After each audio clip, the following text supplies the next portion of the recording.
Hi friends, welcome back to Faith and Arrow Homestead. My name is Jaylee and today we are outside. It is October 13th, I think. And it's funny because the video that I put up, gardening mistakes of a second year gardener, I only filmed that about a week ago. And in that video I said that I usually leave everything in the garden until the first frost. Well, last night we got really close. It got down to 39 degrees last night. And although that's not freezing, it's really close. And I woke up and I came outside to feed the chickens this morning and I was just like, you know what? It's Friday, it's beautiful out, it's blue sky, it's gorgeous, and the leaves are falling. It's very fall vibes out here, although it's freezing this morning. And I said, you know what, let's put the garden to bed. Mostly, I think I'm probably gonna leave my peppers a little bit longer because they're still doing really well. I'm gonna leave my celery. I've got the bed with the kale and the beans that I'm gonna leave.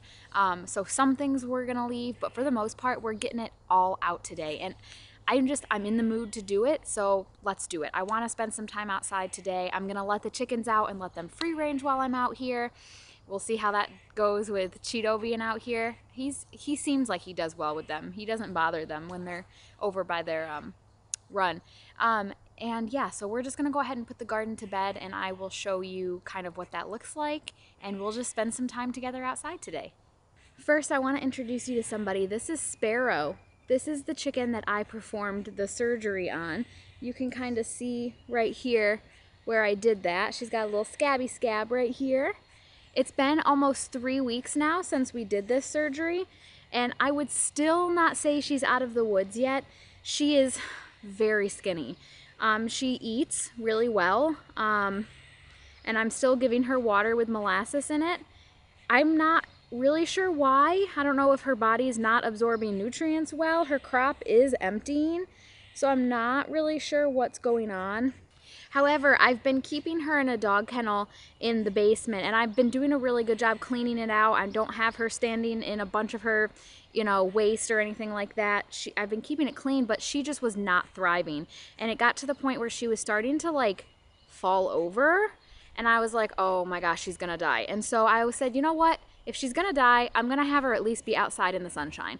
So I took her outside and I let her free range. This was probably about 4 days ago, and she was having such a good time being outside. She was scratching around, she was eating bugs, dust bathing, and just really starting to act normal. So I said, maybe she just needed to get out of the basement. Like maybe she just needed to get outside. So she's doing better, I think. But I still don't know if this chicken is gonna make it to the point where she's well enough to lay an egg. I have no idea what her future holds, but I'm trying. I'd like for you to live many years with me, okay? You enjoy some time outside today while we're working in the garden, okay? You good girl? I will link these garden clips down in the description. I've been using these. This is my second year. Feels like I've had them longer than that, but it must be my second year using these. And they're holding up really well. They're just plastic with a little metal ring. So I don't even know that these are the best materials, but they've been holding up throughout the seasons really, really well. So one of the things I do to manage my beds and to help promote soil health, when I am taking my garden down at the end of the season, I cut the plant at the base. I do not rip it out of the ground because that disrupts your soil and is actually if you're doing a no-till garden method, then that goes against that concept because you're disrupting the soil microbiome that it has created. And so I cut the base of the plant, leave the roots in the ground. They will decompose in the ground and add nutrients back into your soil. And then the plant has now been disconnected from the ground, and you can do whatever it is you want to do with the plant itself. In this case, what I did last year, I just laid all of the plants down on top of the beds and let them break down in place, compost in place. This year, I actually think I am going to take them over to my compost pile behind the shed. for two reasons. I have carrots and onions planted in this bed, and I want the opportunity to go through, really weed the bed well, harvest whatever carrots or onions I haven't gotten because they've been covered up by the tomato plants. And then I'm going to do a combination of grass clippings and leaf mulch on top of the beds this year, because I am not adding any new soil to the beds next year like I've done these past 2 years. And I found that in the spring this year, the plants that I had put on the fall the year before did not break down in that time completely. And it was fine because I covered them with soil, but I will not be doing that next year, so I want them out of the garden this time.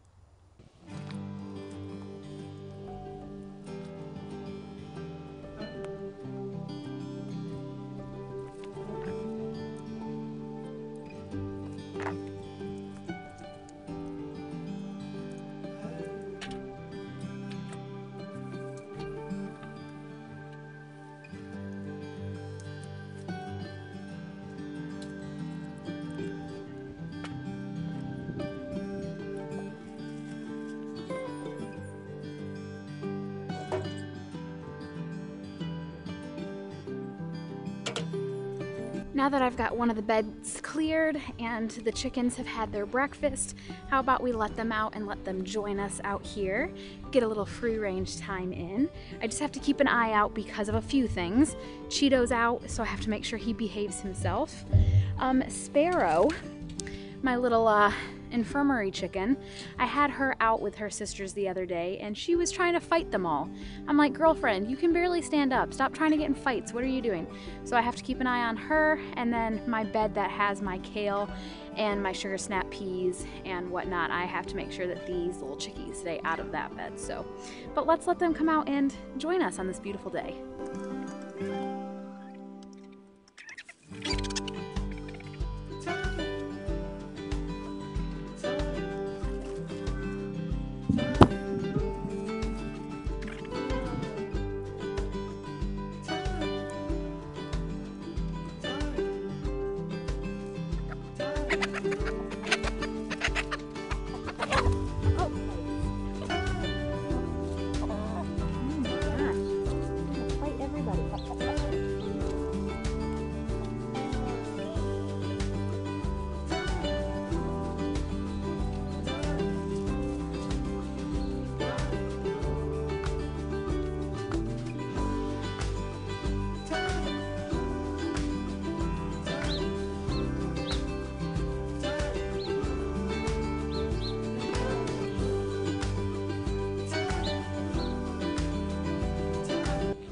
Alright, the next bed that I want to accomplish today is my other tomato bed, the one that was a fail that had the white currant tomatoes. It's done. It's done. And I want it out of here. And I want to put it to bed. So we're going to go ahead and do that.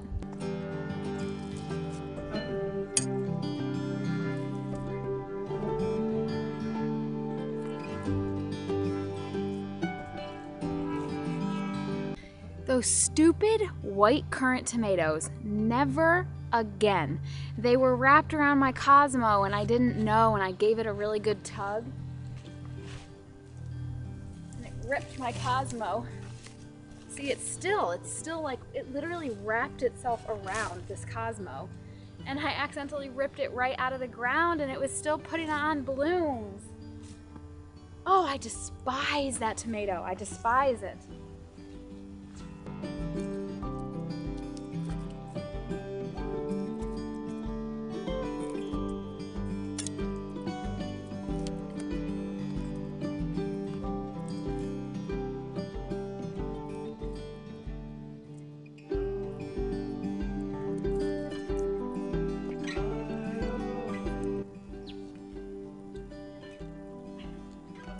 Oh,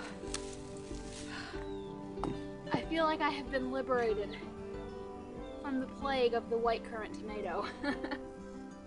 Although those little yellow tomatoes are all over this garden, so I really hope it doesn't volunteer next year. That would be terrible.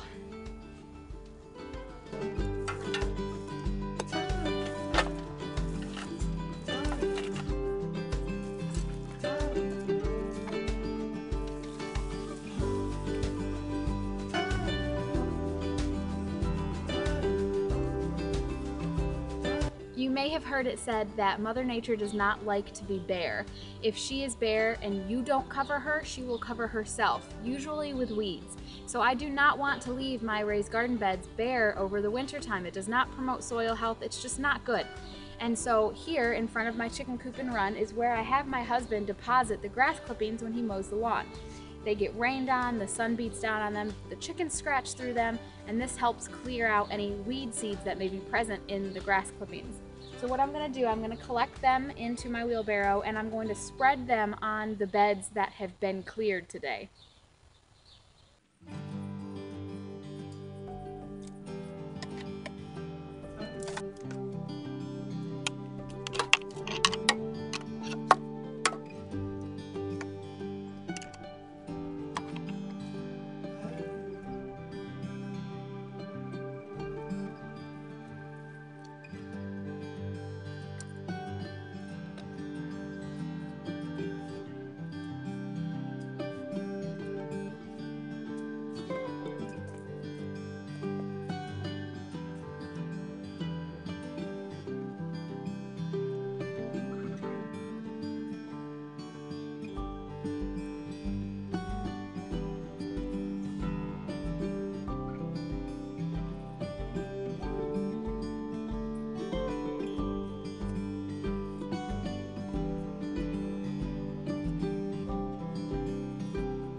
Now this is not it for putting the beds to rest because we are surrounded by trees. We've got a huge tree right here in this neighbor's yard. We've got a huge tree in this neighbor's yard, and we have a giant tree in the front of the house.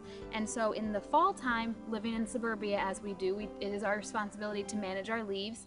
And last year we put the leaves on my raised beds, and that worked beautifully. Those leaves broke down so well and were absolutely ready to be used as soil in the springtime, and we will be doing that again. It really helped suppress any potential weeds that we could get in the beds while we wait for the next coming season.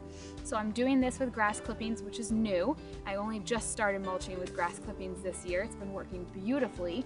So we will do that for the beds, but then as the season goes on and we get leaves from clearing the yard, we will be putting those on the beds as well. And the combination of the two, I think, are going to work really well for adding nutrients back into the soil, but also protecting the soil as well. In my last gardening video, when we had heavily pruned my first raspberry bush, I had said that these new ones, I was going to just leave them. I wasn't going to do anything to them. I actually changed my mind. I think what I want to do is go through and all of the branches that are done putting on berries, there are no berries left to be harvested and they're done. I'm going to clip just in front of this first, I don't know what these are called. These are putting on new growth, new branches. What those branches are called, I do not know. I'm going to clip right in front of it so that this branch that had put on berries this year has been pruned, but it's been clipped right in front of the new growth for next year. I think I'm gonna go through and do that to all of these. This one still has berries on it. Let's see if I can find one that doesn't.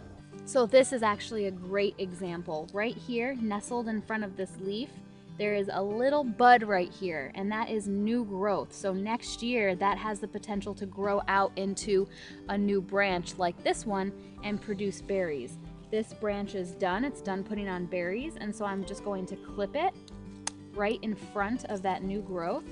And now this spent branch has been pruned, and it gives the plant the opportunity to put its energy into the new growth next year.